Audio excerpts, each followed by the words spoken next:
You know what I mean? Jeffrey Epstein could just be lying to make it seem like he has access to Donald Trump. Does that make sense? Like to boost his own self-importance. This is a recording of the podcast dude talking with Epstein while Epstein remembers Trump telling him stories about fucking his friends' wives. Yeah. And when he says Michael, I assume he's talking about Michael Cohen and not Trump.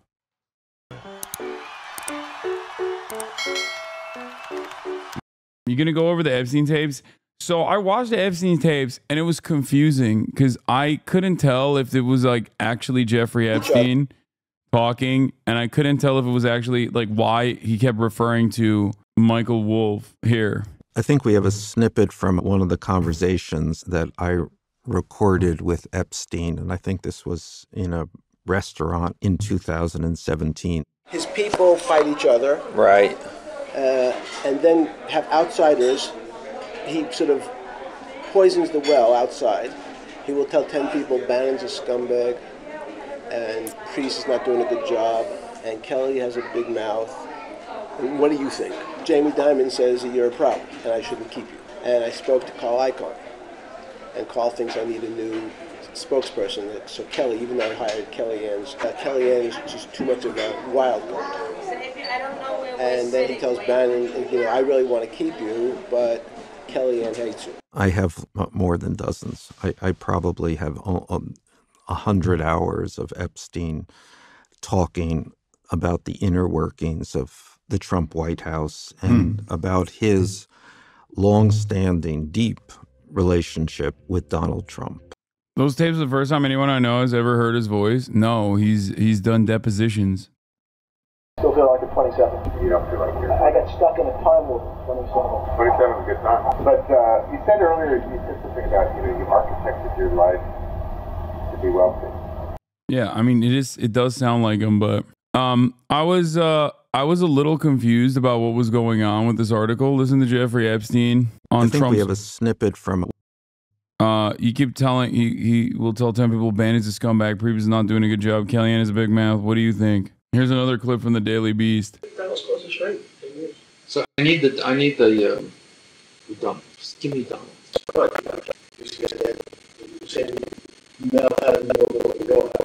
We had his scouting.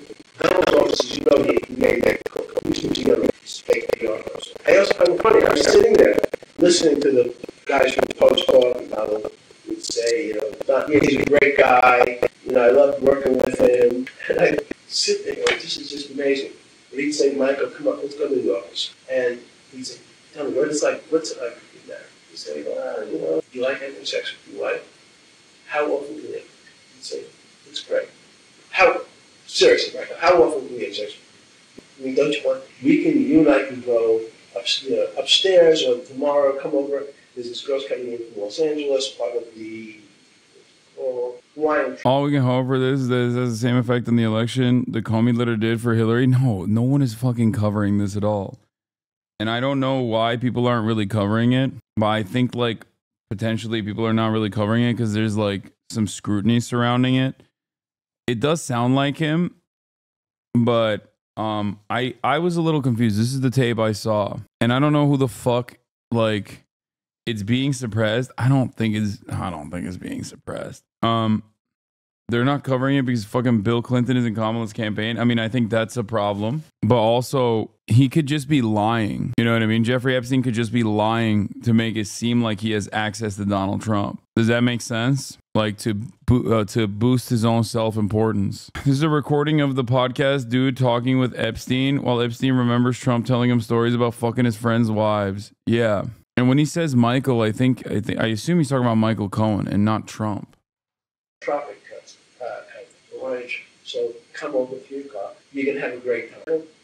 It's just me and you. You're gonna have a great time. What? Are you delusional, Hasan? What? Why? What did I just say? Be up here at 3 o'clock. We can go upstairs. You're so sus. Are you guys okay? Or are you just like schizo brainwormed to an unimaginable degree? Yeah, part of my job is to question the fucking... That's obviously him covering up for Trump is sussy. Bro, oh my fucking God, dude. Ay. People are so fucking stupid. You're straight up... You're talking to someone who once got blacklisted from YouTube because I uploaded a like 8-hour deep dive into Jeffrey Epstein's life and all of his background. Like all 8 hours of it. I uploaded to my YouTube channel and YouTube blacklisted me. Like completely. Okay? My job is to question the veracity of shit exactly like this. They don't understand that it's a good rhetorical strategy to anticipate how your opponents will react to a claim. They think that means you're a conservative or pedo. Yeah. Like, there's never a moment where I do not fucking question the motivations of every single journalist when they release a story like this, because this is like a bombshell, okay? If Jeffrey Epstein is like directly tapped into Trump all the way up until 2016, that is a massively consequential story, okay? The fact that this is released now and only through the Daily Beast, which is like a Clinton operation, ironically enough, even though you sound like a lib. Yes, dude, media literacy makes me a lib. I question the motives of Michael Wolff for keeping this information up until this very moment. I question why Jeffrey Epstein would potentially say how close he is to Donald Trump, okay? Because it could just be that he is fucking lying about, like, or greatly increasing his connection to Donald Trump. I know for a fact that Donald Trump, Jeffrey Epstein, and Ghislaine Maxwell, okay, were obviously connected to one another. Jeffrey Epstein used Mar-a-Lago to find new victims, okay? Virginia Giuffre used to work for Mar-a-Lago. Now, having said that, as far as I understand, Donald Trump, unlike many other liberals, as a matter of fact, basically seemingly has no public communications or correspondences with Jeffrey Epstein for years. I believe immediately after his first case. Now, what's really interesting about it, though, is that he has two different connections to Jeffrey Epstein. One, he was executed in a prison that Bill Barr was responsible for. That's Trump's own. That was, what was Bill Barr's job? Holy shit, my brain is fucking fried. I'm 8 hours in. Under his presidency. But more importantly than Bill Barr, Attorney General, but more importantly than Attorney General Bill Barr, Donald Trump made someone the Secretary of Labor, okay? That man's name was Alex Acosta. Alex Acosta was a up-and-coming prosecutor in the state of Florida that originally gave Jeffrey Epstein a sweetheart deal the first time he was arrested for sex trafficking minors. So there are connections between Donald Trump and Jeffrey Epstein. Alan Dershowitz is a Trump loyalist, for example. Do you think Epstein was Mossad, as HasanAbi claimed, or he was just talking shite?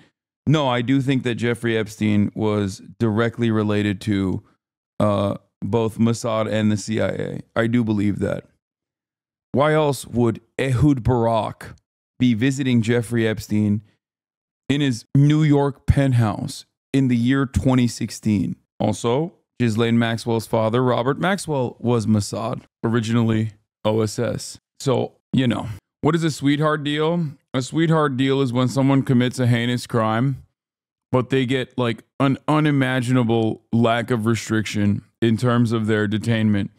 Jeffrey Epstein, as a sex trafficker of minors, was able to literally be released from prison. Like, he would only spend the night in prison. Like, that's unheard of. That's not a thing that happens. Alex Acosta also once famously said that there was a subsequent federal investigation being conducted into Jeffrey Epstein the first time around, and that part of the reason why he got a sweetheart deal that would cause him not to reveal who any of the other co-conspirators were, and that deal had come from above him, above his pay grade. It's called intermittent confinement. Yeah, it doesn't happen to pedophile sex traffickers, though. That's what I'm saying. Intermittent confinement will happen to like non-violent felons, like non-violent offenders that, you know, paper pushers and the like. Not a fucking sex trafficker of minors. Anyway.